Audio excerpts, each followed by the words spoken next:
Radio Insani, inspiratif, santun, dan islami.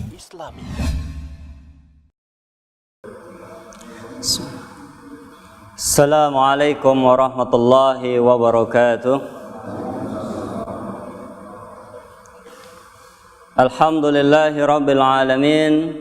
Wassalatu wassalamu ala nabiyyina Muhammadin wa ala alihi wa ashabihi wa man tabi'ahum bi ihsanin ila yaumiddin. Asyhadu an la ilaha illallah wahdahu la syarika lah wa asyhadu anna Muhammadan abduhu wa rasuluhu alladzi la nabiyya ba'dah. Qala Allahu azza wa jalla fi kitabihil karim, ya ayyuhalladzina amanu taqullaha haqqa tuqatih wa la tamutunna illa wa antum muslimun.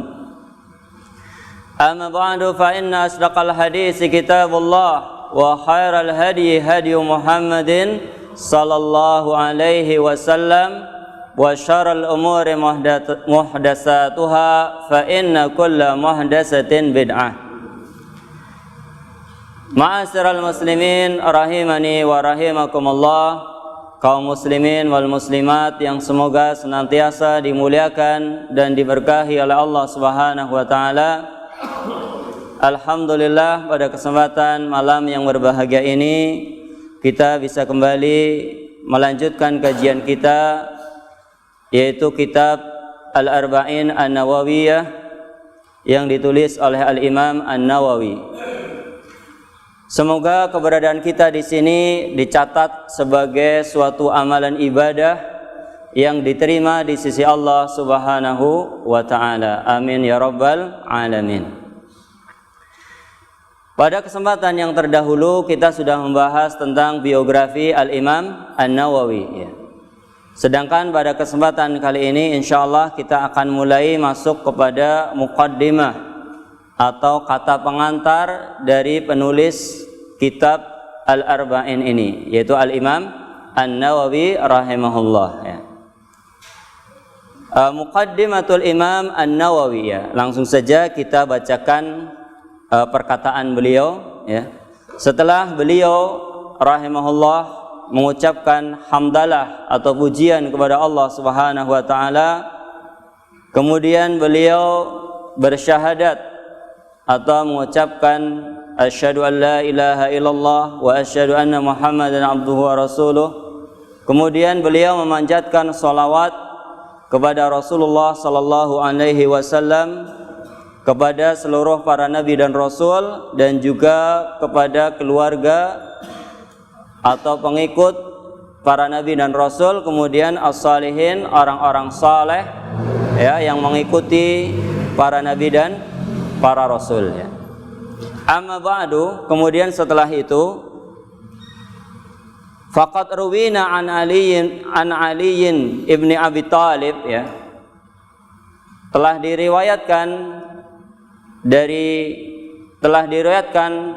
oleh kami dari Ali bin Abi Thalib, seorang sahabat Rasulullah sallallahu alaihi wasallam, wa Abdullah bin Mas'udin wa Mu'adz bin Jabalin, kemudian dari sahabat Abdullah bin Mas'ud, kemudian Mu'adz bin Jabal, dan juga sahabat-sahabat yang lainnya yang jumlahnya di sini disebutkan adalah 9 orang sahabat. Anna Rasulullah sallallahu alaihi wasallam qala, bahwasanya Rasulullah sallallahu alaihi wasallam bersabda, man hafidha ala ummati arba'ina hadisan, barang siapa yang menghafal dari kalangan umatku ini arba'ina hadisan, 40 hadis. Jadi Al-Imam An-Nawawi menjelaskan di dalam muqaddimah beliau tentang alasan ataupun sebab beliau menulis kitab Al-Arba'in. Jadi landasan, dalil ataupun sebab-sebab beliau menuliskan kitab Al-Arba'in. Beliau mengutip hadis dari Rasulullah sallallahu alaihi wasallam, man hafidha ala ummati arba'ina hadisan, barang siapa yang menghafal dari umatku ini 40 hadis ya. Min amri diniha, yang berkaitan dengan urusan agamanya ya, maksudnya berisi tentang ajaran-ajaran agama Islam. Ba'atsahullahu yaumal qiyamah fi zumratil fuqaha'i wal ulama'i. Niscaya orang tersebut akan dibangkitkan oleh Allah Subhanahu wa taala pada hari kiamat fi zumratil fuqaha'i wal ulama'i. Mereka akan dibangkitkan di dalam golongan orang-orang fuqaha atau orang-orang yang faham terhadap ajaran agama. Fuqaha itu jamak dari faqihun ya, orang yang faqih, orang yang faham. Wal ulama, dan dia tercatat sebagai orang-orang yang termasuk kalangan ulama ya, jamak dari alim, orang yang berilmu ya. Ini adalah fadilahnya orang yang menghafal 40 hadis ya. Wa fi riwayatin ba'atsahullahu faqihan aliman. Di dalam riwayat yang lain disebutkan bahwasanya Allah akan membangkitkan orang tersebut, orang yang hafal berapa hadis? 40 hadis. Dia akan dibangkitkan oleh Allah dalam keadaan menjadi seorang faqih dan seorang alim ya. Kalau pada hadis yang sebelumnya disebutkan dalam golongan al-fuqaha wal ulama ya. Kemudian di dalam hadis yang selanjutnya adalah orang tersebut akan dibangkitkan dalam keadaan menjadi seorang yang faqih dan alim ya, faham dan berilmu. Wa fi riwayati Abi Darda, dan dalam riwayat Abu Darda, wa kuntu lahu yaumal qiyamati syafi'an wa syahidan. Orang tersebut ya akan dijamin oleh Rasulullah sallallahu alaihi wasallam pada hari kiamat ya, syafi'an wa syahidan. Dia akan diberikan syafaat oleh Rasulullah ya, Rasulullah akan memberikan syafaat kepada orang yang hafal 40 hadis ya. Jadi ini motivasi ataupun alasan yang dijadikan oleh Al-Imam An-Nawawi ketika menulis kitab Al-Arba'in ini, 40 hadis ya. Walaupun jumlah Al-Arba'in yang ada di dalam kitab Al-Imam An-Nawawi ini adalah jumlahnya berapa? 42 ya. Dan memang kebiasaan orang Arab adalah membuang sisa ya. Jadi misalnya 42 ya tetap disebutnya berapa? Arba'in, 40, 41, 43. Sisanya itu adalah tidak dianggap, disebutnya tetap 40 ya. Misalnya 50 ya, misalnya khamsin ya bisa jadi itu lebih dari 50, bisa 51, 52 ya, 53 ataupun yang setelahnya. Nah ya, ini adalah merupakan kebiasaan orang Arab. Rasulullah SAW akan menjadi pemberi syafaat bagi orang tersebut dan juga akan menjadi saksi atas orang tersebut ya. Ini adalah di dalam riwayat Abu Darda. Kemudian di dalam riwayat Ibnu Mas'ud radhiyallahu taala anhu, qila lahu udkhul min ayyi abwabil jannati syi'ta. Orang yang hafal 40 hadis itu akan dikatakan nanti ya pada hari kiamat, udkhul, masuklah kalian, min ayyi abwabil jannati syi'ta, masuklah kalian, masuklah Anda dari pintu surga yang mana saja yang Anda kehendaki ya. Kita tahu pintu surga itu tidak hanya satu ya. Pintu surga itu jumlahnya ada 8 ya. Lah orang yang hafal 40 hadis itu mendapatkan keistimewaan, akan diperintah untuk masuk ke dalam surga ya dari pintu yang mana saja yang dia suka, bebas ya. Ini tentu menunjukkan kemuliaan dan keagungan orang yang menghafal 40 hadis ya.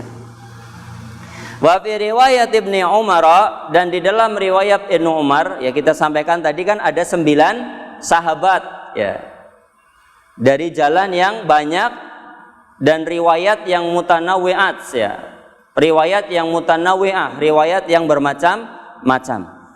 Di dalam riwayat Ibnu Umar, kutiba fi zumratil ulama, dia akan dicatat ya, orang yang hafal 40 hadis itu akan dicatat termasuk golongannya ulama, wa husyira fi zumratis syuhada, dan dia akan dikumpulkan bersama orang-orang yang mati syahid. Padahal orang yang hafal 40 hadis tadi belum tentu matinya mati syahid. Tapi karena dia hafal 40 hadis, dia mendapatkan keutamaan untuk dikumpulkan bersama orang-orang yang mati syahid. Ya.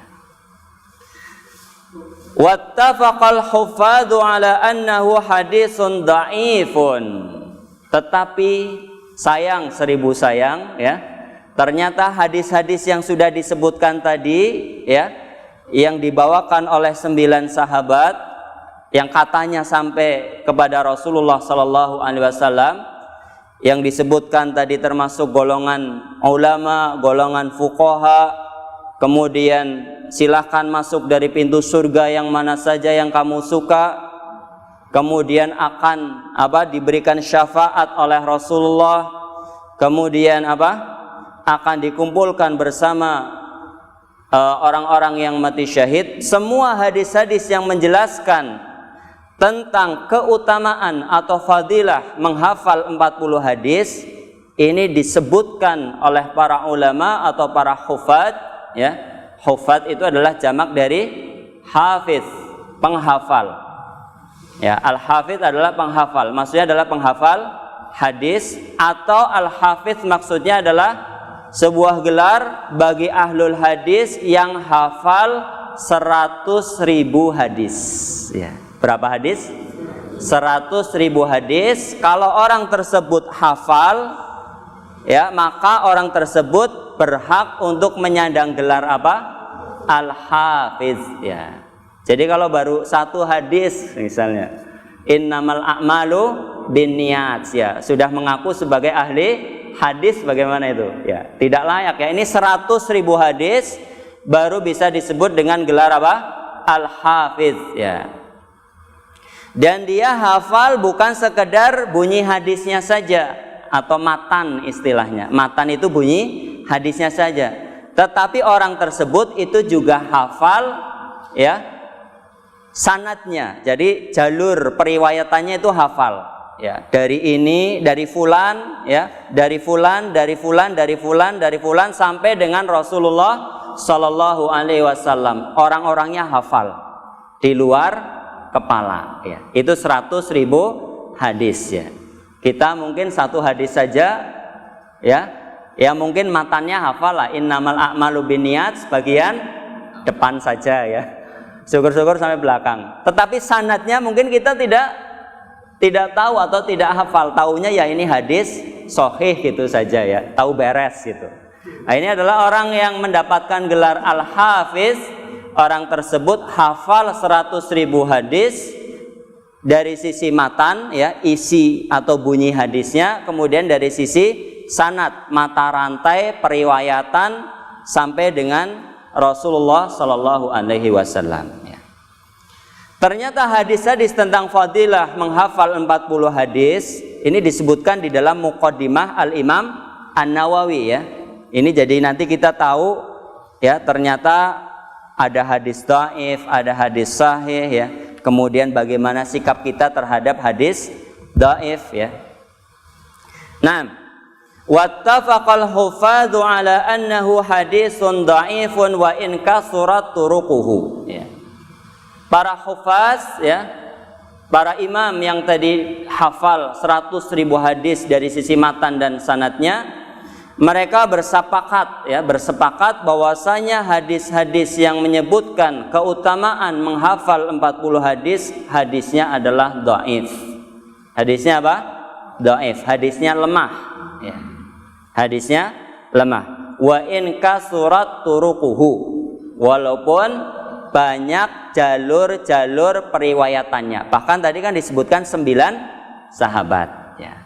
Lah terus pertanyaannya, kenapa Al-Imam An-Nawawi sudah tahu tentang keutamaan menghafal 40 hadis, itu hadisnya adalah hadis dhaif, hadis yang lemah, tetapi beliau tetap menyusun atau menulis, mengumpulkan kitab Al-Arba'in yang insya Allah akan kita pelajari.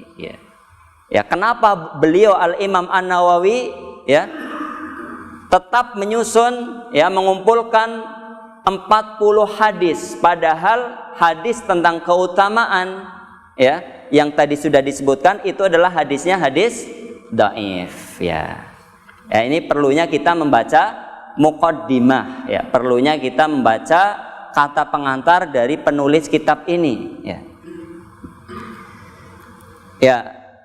Waqad sannafal ulama'u radhiyallahu anhum fi hadzal babi ma la yuhsa minal musannafat ya. Ini jawabannya kita pending dulu. Kenapa Al-Imam An-Nawawi tetap menyusun kitab Al-Arba'in? Beliau menyampaikan terlebih dahulu waqad sannafal ulama, para ulama-ulama sebelum Al-Imam An-Nawawi ya. Karena Al-Imam An-Nawawi kan hidup pada tahun berapa kemarin? 1200 berapa? 33 Masehi sampai wafatnya 1277 ya. Ya. Berarti kan ada ulama-ulama yang sebelum beliau ya. Waqad sannafal ulama'u, para ulama-ulama sebelum beliau itu sudah menyusun fi hadzal babi ma la yuhsa minal musannafat. Para ulama sebelum Al-Imam An-Nawawi itu ternyata sudah banyak yang menyusun kitab Al-Arba'in ya. Jadi ternyata kitab yang judulnya Al-Arba'in 40 hadis itu bukan hanya tulisannya atau buah karya dari Al-Imam An-Nawawi saja. Ternyata ulama-ulama sebelum beliau itu sudah banyak yang menyusun. Saya baca tadi ya, kurang lebih ada 19 ulama yang menulis kitab dengan judul yang sama, yaitu apa? Al-Arba'in, mengumpulkan 40 hadis ya. Cuma masing-masing ulama sebelum Al-Imam An-Nawawi itu ada yang mengumpulkan 40 hadis di dalam masalah usuluddin, pokok-pokok agama. Ada yang di dalam masalah furu', cabang-cabang agama. Ada yang mengumpulkan di dalam masalah perkara adab ya, akhlak. Kemudian ada yang mengumpulkan dalam masalah zuhud ya. Ada yang mengumpulkan dalam masalah khutbah-khutbah Nabi dan yang selain itu ya. Dalam masalah jihad dan yang lainnya. Lah Imam An-Nawawi ini ingin menyusun 40 hadis yang berbeda dengan ulama sebelumnya. Makanya beliau menyusun Al-Arba'in ini yang mencakup hadis-hadis secara keseluruhan. Mustamilatun, menyeluruh, mencakup seluruh ajaran agama. Ya, ada ajaran tentang usuluddin, kemudian dalam masalah zuhud, dalam masalah adab, dalam masalah ibadah, dalam masalah jihad dan lain sebagainya. Ini 40 hadis yang beliau kumpulkan sudah mencakup seluruh hal ya. Sehingga diharapkan dengan mempelajari kitab Al-Arba'in An-Nawawi ini kita sudah mempunyai bekal yang cukup terhadap ajaran-ajaran Islam ya. Di antara para ulama yang sebelum Al-Imam An-Nawawi menyusun kitab Al-Arba'in ya, judulnya Al-Arba'in, itu diantaranya adalah Abdullah ibnul Mubarak ya. Kemudian Ibnu Aslam At-Tusi, kemudian Al-Hasan ibnu Sufyan An-Nasai, Abu Bakar Al-Ajuri, Abu Bakar ibnu Ibrahim Al-Asfahani dan yang selain mereka ya. Tadi saya sudah sebutkan kurang lebih ada 19 ulama ya. Mungkin bisa lebih dari itu nah. Ya. Waqad istakhartu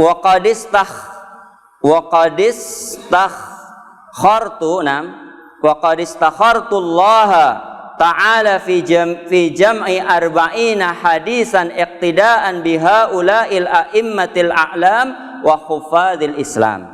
Ya. Dan saya, ya, sebelum menyusun kitab ini, saya di sini itu siapa? Al-Imam An-Nawawi, ya, itu terjemahannya di situ sudah lengkap insyaallah, ya, di makalah yang ada di hadapan antum itu sudah lengkap, ya, 3 lembar. Cuma ini saya bawakan dari kitab aslinya, jadi teks aslinya saya bawakan supaya lebih mantap, ya. Karena kalau mempelajari terjemahan rasanya beda dengan aslinya, ya. Nah, wa qad istakhartu Allah taala fi jam'i arba'ina hadisan, ya. Dan saya sebelum menyusun kitab Al-Arba'in ini saya sudah beristikharah, ya. Saya sudah minta petunjuk kepada Allah Subhanahu wa taala, ya. Iqtidaan biha ula'il a'immatil a'lam, ya.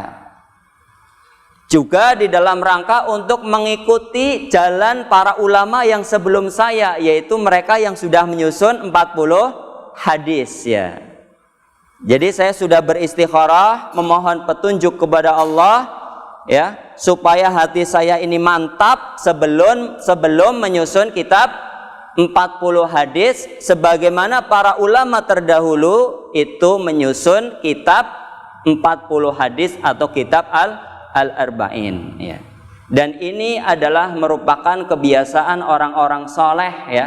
Orang-orang soleh, orang-orang yang bertakwa, para alim, para ulama, di mana mereka ketika mempunyai hajat atau memiliki sebuah keinginan, mereka tidak lupa, ya, tidak lupa. Ini faidah yang bisa kita ambil, yang bisa kita terapkan dalam kehidupan kita sehari-hari, ya. Bahwasanya para orang-orang soleh sebelum kita, para ulama, kebiasaan orang-orang yang berilmu, ketika mereka hendak melakukan sesuatu, mereka apa? Beristikharah terlebih dahulu, ya. Seperti Al-Imam Al-Bukhari, ya, ketika beliau menulis hadis, ya, hadis-hadis yang dikumpulkan dalam kitab sahih beliau, ya, dan yang disepakati oleh para ulama bahwasanya kitab yang paling sahih, ya, yang dijamin kevalidannya, ya, keotentikannya, keasliannya, kebenarannya setelah Al-Qur'anul Karim itu adalah hadis yang dikumpulkan oleh Al-Imam Al-Bukhari, ya, Sahihul Jami', ya. Kitab Sahih Al-Bukhari itu adalah kitab yang paling sahih, terjamin kebenarannya setelah Al-Qur'anul Karim, ya. Al-Imam Al-Bukhari ketika sebelum menulis hadis, setiap mau menulis satu hadis, ya, itu beliau beristikharah terlebih dahulu, melakukan sholat 2 rakaat, ya, meminta petunjuk kepada Allah, meminta kemantapan hati, ya, sebelum menulis hadis, ya. Jadi ketika menulis hadis dalam keadaan sudah mantap, ya, sudah mantap. Dan beliau menulis kitab sahih yang beliau tulis ini dalam kurun waktu atau rentang waktu selama 16 tahun, ya. Jadi hasilnya itu yang sampai kita saat ini adalah kita bisa baca, itu adalah buah karya dari Al-Imam Al-Bukhari yang ditulis dalam rentang waktu bukan setahun 2 tahun, tetapi berapa tahun? 16 tahun, yang disaring dari 600.000 hadis, ya, 600.000 hadis, ya. Nah, ya. Jadi ini kebiasaan orang-orang soleh, ya, orang-orang yang berilmu, dan ini adalah merupakan tuntunan Rasulullah Sallallahu Alaihi Wasallam ketika hendak melakukan sesuatu, mengerjakan atau melakukan sholat istikharah, meminta kemantapan hati kepada Allah Subhanahu wa Ta'ala, ya. Dan ini adalah ajaran setelah Islam datang. Adapun sebelum Islam datang, ya, orang-orang jahiliyah sebelum Rasulullah Sallallahu Alaihi Wasallam diutus menjadi seorang Rasul kepada mereka, ya, mereka itu ketika memiliki keinginan atau ingin melakukan sesuatu, apa yang dikerjakan? Ketika ingin melakukan sesuatu, ya, biar mantep gitu loh, biar mantep jadi melakukan atau tidak. Apa yang dikerjakan oleh orang-orang jahiliyah? Mereka melakukan undian, ya. Mereka melakukan undian, ya. Itu kan disebutkan di dalam surat Al-Maidah ayat 90 kan, ya. Jadi melakukan undian, pilihannya ditulis di anak panah, ya. Misalnya mau menikahkan anaknya, ya, ditulis apa, calonnya siapa saja, atau mungkin mau dilaksanakan kapan, ya, atau bagaimana lah, atau mungkin mau jadi pergi atau tidak, mau berdagang kemana, dagang apa, semua urusannya mereka memantapkan hati mereka, ya, karena ini jahiliyah, belum kenal Islam, maka mereka melakukannya dengan undian, ditulis pilihannya di anak panah, kemudian dikocok, ya, dikocok, kemudian yang keluar maka itu yang dipilih. Oh, ini berarti apa? Ini yang nanti akan saya lakukan, ya, seperti itu, ya. Kalau pada zaman kita, zaman modern, itu juga masih ada yang melakukan seperti itu. Mungkin bentuknya berbeda. Apa kalau zaman sekarang? Kalau ingin apa, punya hajat, punya keinginan, ya, mau melakukan sesuatu biar lancar, biar sukses, ya, biar mantep, apa yang dilakukan? Pergi ke mbah dukun misalnya, ya. Kan masih ada apa tidak? Ada, ya. Minta di Terawang, minta di Terawang. Kira-kira tanggal yang pas untuk menikahkan anak saya ini tanggal berapa? Si perempuan lahir misalnya weton gitu, ya, lahir pada Senin Kliwon misalnya. Kemudian apa namanya, si laki-laki calonnya mungkin Jemuah Pon atau apa gitu, ya. Kira-kira ini cocok atau tidak, kemudian langgeng atau tidak perkawinannya, kira-kira kalau pas ini sebaiknya dilakukan kapan, seperti itu. Nah, ini pada zaman modern yang sebetulnya itu sudah ditentang, ya, sudah dihilangkan oleh Islam, ya. Sudah ada ajaran Islam ketika apa, seseorang itu hendak melakukan sesuatu, memantapkan keinginannya, tuntunannya adalah dengan apa? Melakukan sholat istikharah, ya, meminta petunjuk kepada Allah. Jadi tidak perlu datang ke, ya, sekarang bukan mbah-mbah sih, ya, anak muda juga banyak yang jadi dukun, ya. Nah, ya, ada juga dukun tidak berbaju dukun, pakai pelangkon, pakai baju hitam, pakai keris, bukan, ya. Tapi aksesorisnya beda, ya, pakai jubah putih, kemudian pakai sorban lilitannya besar, ya, semakin besar berarti semakin mantep gitu, ya. Kemudian senjatanya bukan keris tetapi apa? Tasbih, semakin gede biji tasbih maka semakin mantep gitu, ya. Nah, ini apa namanya, solusi ataupun jalan yang tidak dianjurkan di dalam agama kita. Kita sudah punya solusi ataupun cara bagaimana orang ketika menghadapi sebuah keinginan, menghadapi berbagai pilihan supaya dia mantap, mendapatkan bimbingan dan taufik dari Allah Subhanahu wa taala. Jalannya adalah dengan melakukan salat istikharah, ya.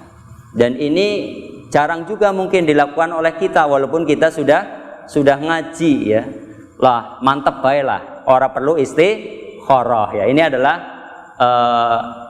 sebuah kebiasaan yang sebetulnya perlu diperbaiki, ya.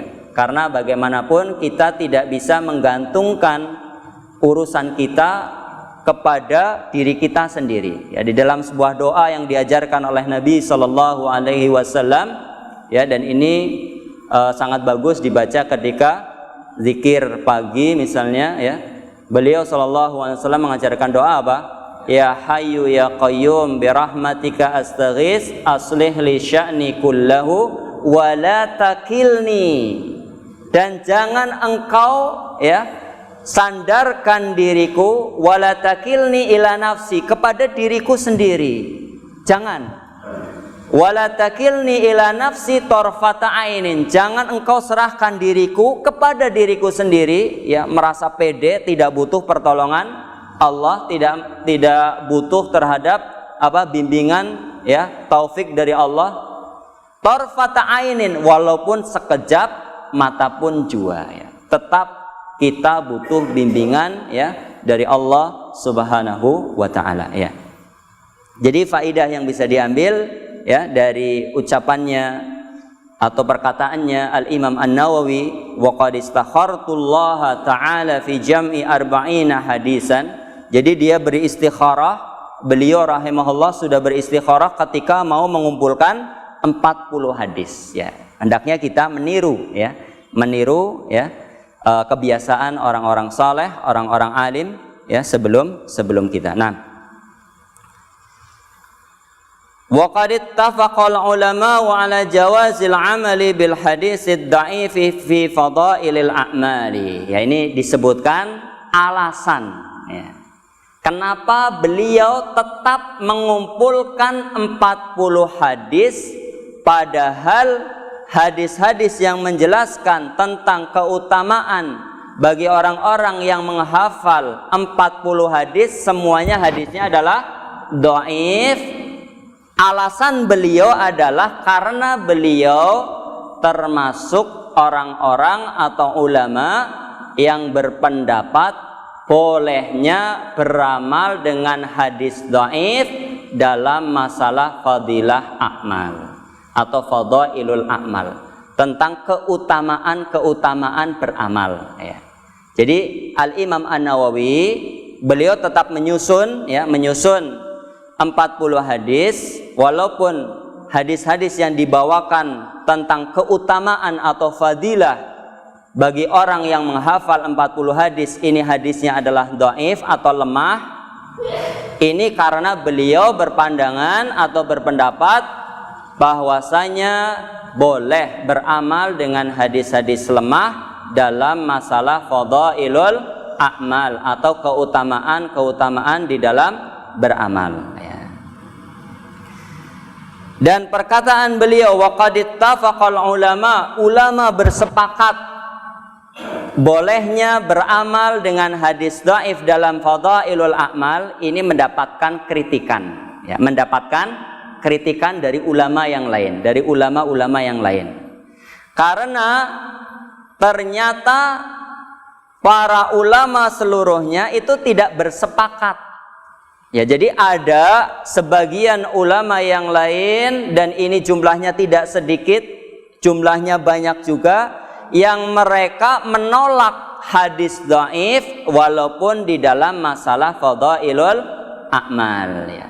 Pokoknya kalau hadis dhaif ya tidak usah dipakai, titik, seperti itu ya. Ini sebagian ulama, pokoknya kalau hadis dhaif tidak usah dipakai dalam masalah ahkam, penetapan hukum, ataupun di dalam masalah fadailul amal. Pokoknya kalau hadis dhaif ya sudah tidak usah dipakai. Wong hadis yang sahih, yang hasan, yang jelas-jelas berasal dari Nabi itu juga masih banyak. Di antara ulama yang berpendapat dengan pendapat yang kedua ini adalah Al-Imam Al-Bukhari, Imam Muslim, Ibnu Hazm, Ibnul Arabi ya, dan ulama-ulama yang lain. Kalau ulama kontemporer itu adalah Syekh Muhammad Nasiruddin Al-Albani, atau yang biasa kita kenal dengan Syekh Al-Albani Muhadditsul Asr, ahli hadis pada zaman sekarang ini. Beliau sudah meninggal rahimahullah. Nah ya, jadi perkataan Al-Imam An-Nawawi, ulama sepakat boleh mengamalkan hadis dhaif dalam fadailul a'mal, ini mendapatkan kritikan ya dari ulama yang lain ya. Jadi tidak benar itu disepakati oleh seluruh ulama ya. Kemudian Al-Imam An-Nawawi sendiri sebetulnya ya, ketika membolehkan, dan juga ulama-ulama yang membolehkan bolehnya beramal dengan hadis dhaif ya, bolehnya beramal dengan hadis dhaif dalam masalah fadailul a'mal, itu memiliki 3 syarat ya. Jadi harus memenuhi 3 syarat hadis dhaif tersebut boleh diamalkan ya. Syarat yang pertama adalah alla yakuna ad-dha'fu syadidan ya. Jadi tidak boleh lemahnya itu lemah sekali, ya. Jadi ini nanti pembahasannya lebih panjang di dalam ilmu hadis. Kita hanya sekilas saja lah secara global. Ya, jadi syarat yang pertama adalah tidak boleh hadisnya lemah sekali. Jadi cukup lemah saja. Ya, kalau lemah sekali itu diriwayatkan dari orang yang terkenal dengan kedustaannya, ya. Seorang pendusta terkenal suka berdusta, kemudian diriwayatkan hadis darinya. Maka hadis yang dia riwayatkan otomatis adalah hadis yang sangat lemah. Nah, dhaifun jiddan. Ya, kemudian syarat yang kedua adalah ayan darija al hadisud dhaifu tahta asli ma'mulin bihi. Hadis dhaif yang berisi keutamaan amal tersebut itu harus berada di bawah hadis sahih yang ada keterangannya. Dalam artian seperti Al-Imam An-Nawawi ini, ya, beliau menyusun kitab hadis 40 hadis. Ini ada hadis sahih, ya, yang nanti akan dibawakan oleh Imam An-Nawawi. Hadisnya adalah liyuballih syahidu minkumul ghaib. Ya, ini hadis yang sahih yang jadi sandaran, ya, oleh Imam An-Nawawi sehingga tetap menyusun 40 hadis, ya. Jadi ada hadis sahih yang menaungi hadis dhaif tadi. Jadi bukan semata-mata mengamalkan hadis dhaif, tapi karena ada hadis lain yang sahih, ya, sehingga bisa diamalkan, ya. Kemudian syarat yang ketiga, alla ya'taqida subutahu indal amali bihi. Tidak boleh meyakini bahwasanya hadis ini benar-benar berasal dari Rasulullah sallallahu alaihi wasallam, ya. Karena hadis dhaif tidak boleh kita meyakini ini benar-benar, ya, berasal dari Rasulullah sallallahu alaihi wasallam, ya. Jadi ini 3 syarat, ya, yang disampaikan oleh para ulama ketika mereka membolehkan beramal dengan hadis dhaif atau hadis lemah, ya. Nah, ya. Wa ma'a hadza falaysa i'timadi ala hadzal hadisi bal ala qaulihi sallallahu alaihi wasallam fil ahadisi as-sahihati liyuballighi syahidu minkumul ghaib, ya. Ya, jadi Al-Imam An-Nawawi tetap menyusun kitab 40 hadis Al-Arba'in An-Nawawiyah ini karena beliau termasuk ulama yang berpandangan bolehnya mengamalkan hadis dhaif dalam fadhailul a'mal atau keutamaan beramal. Kemudian beliau menegaskan di dalam kalimat yang selanjutnya, walaisa hadza i'timadi ala hadzal hadisi, ya. Jadi hadis-hadis yang sudah disebutkan di atas tadi tentang keutamaan menghafal, mengumpulkan 40 hadis itu bukan sandaran saya, bukan alasan saya, bukan pijakan saya ketika saya menyusun kitab Al-Arba'in. Tetapi yang menjadi sandaran saya adalah hadis-hadis sahih yang diantaranya adalah sebuah hadis liyuballighi syahidu minkumul ghaib, di mana Rasulullah sallallahu alaihi wasallam bersabda liyuballighi syahidu minkumul ghaib, ya. Hendaknya orang-orang yang hadir mendengar hadisku ini menyampaikan kepada orang-orang yang tidak hadir, ya. Jadi apa yang menjadi motivasi Al-Imam An-Nawawi adalah hadis sahih yang berbunyi liyuballighi syahidu minkumul ghaib. Hendaknya orang-orang yang hadir itu menyampaikan menyampaikan hadis kepada orang-orang yang tidak hadir, ya. Ya, dalam kapasitas zamannya Imam An-Nawawi berarti hadis-hadis yang sudah sampai, ya, sudah sampai kepada Al-Imam An-Nawawi kemudian dikumpulkan, ditulis supaya orang-orang yang setelah Al-Imam An-Nawawi diantaranya adalah kita tetap bisa mempelajari hadis-hadis Rasulullah Sallallahu Alaihi Wasallam. Kalau tidak dikumpulkan, tidak ditulis, bagaimana mungkin kita bisa membaca, mempelajari hadis-hadis Rasulullah sallallahu alaihi wasallam. Kemudian hadis yang lain yang menjadi sandaran dari Al-Imam An-Nawawi ketika menyusun kitab Al-Arba'in ini adalah naddarallahu imra'an sami'a maqalati fawa'aha fa'addaha kama sami'aha. Semoga Allah mencerahkan wajah seseorang ya, yang dia mendengar perkataanku, mendengarkan hadisku, fawa'aha, kemudian dia menjaganya, menghafalnya, fa'addaha, kemudian mengamalkannya, menyampaikannya, kama sami'aha, sebagaimana yang dia dengar. Jadi pijakan yang dijadikan oleh Al-Imam An-Nawawi tetap hadis-hadis yang sahih ya. Kemudian yang selanjutnya, ma'asyiral muslimin rahimani wa rahimakumullah, di akhir ya, karena kata-kata yang selanjutnya sudah kita sampaikan ya tadi, walaupun tidak secara berurutan ya. Di akhir penutup ya, beliau menyampaikan bahwasanya hadis-hadis yang beliau susun adalah hadis-hadis yang merupakan pondasi-pondasi agama ya, yang disifati oleh para ulama sebagai hadis madarul Islam ya, tempat berputarnya Islam di atas hadis tersebut, au nisful Islam au sulusahu ya, atau setengah dari Islam atau sulusuhu, atau sepertiga dari ajaran Islam ya. Kemudian beliau rahimahullah Al-Imam An-Nawawi mengatakan, summa altazim fi hadhil arba'ina an takuna sahihatan. Al-Imam An-Nawawi menyusun 42 hadis. Beliau sudah berusaha dengan sekuat tenaga ya, dengan sungguh-sungguh.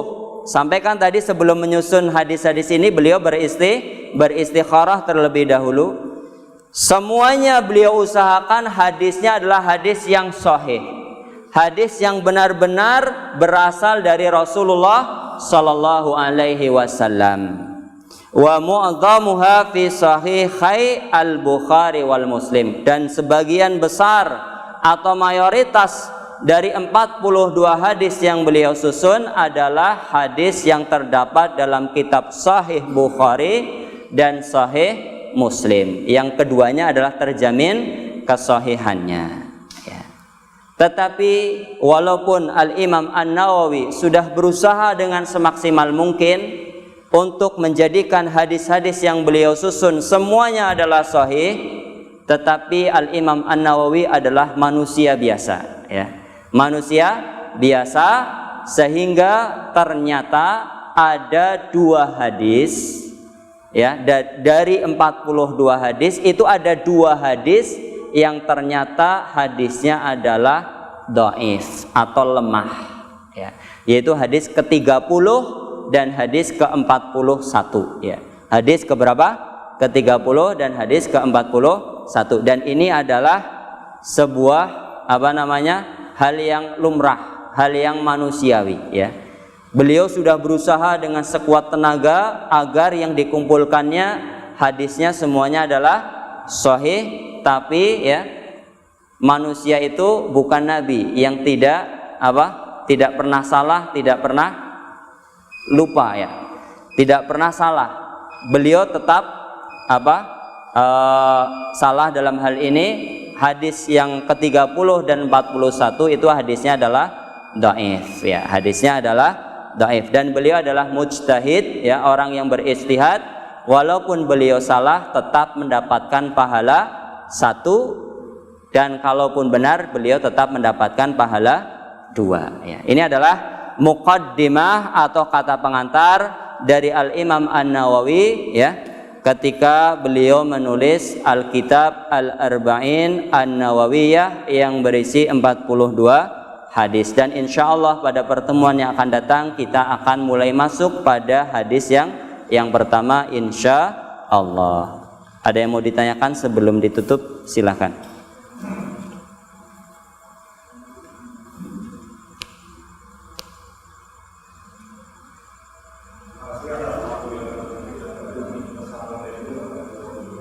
Waalaikumsalam warahmatullahi wabarakatuh.